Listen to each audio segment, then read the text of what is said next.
For anybody who's not familiar with complementary FETs, I'll give a quick introduction as to how we kind of got here. In the beginning, we had planar FETs. This is, back in the 1990s or before that, where you could only control the transistor gate from one side. And so the channel was kind of, uncontrolled as it got smaller and smaller. And basically, sometime around 2005, the Dennard scaling kind of ended, and, the subthreshold leakage was too high, and transistors were leaking too much current when they were supposed to be off, and it just didn't work at that point.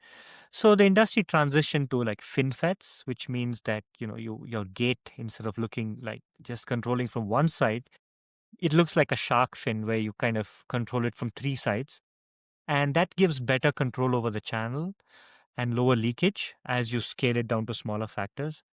And then today we've kind of gone into the gate all around, where you can surround it on all four sides and control the channel completely. And that's what, say 2 nanometer processes and below are going to be, gate all around. Now, the problem with gate all around is still you've got an NMOS transistor and a PMOS transistor, which is what makes up for CMOS complementary, because you've got an N-type and a P-type MOSFET together, and you need both together to make all these circuits work. They're side by side. So that still takes up too much space. They're really small transistors, but they're side by side.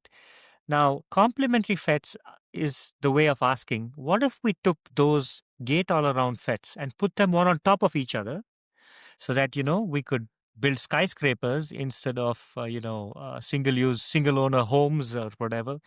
And that way we can cram even more transistors into a smaller footprint and get even more chips and transistors per unit area. So that's where complementary FETs are supposed to be going.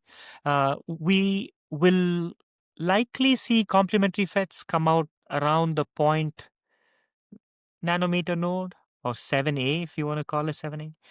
Don't know. At this point, it doesn't even make sense to call it like conventional node names anymore. But Right. if you want to compare it to 14A, which is like 14 angstrom, we're looking at a 7 angstrom technology that would kind of use CFETs.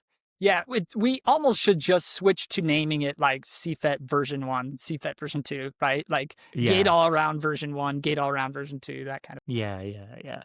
So it's like it's far out there.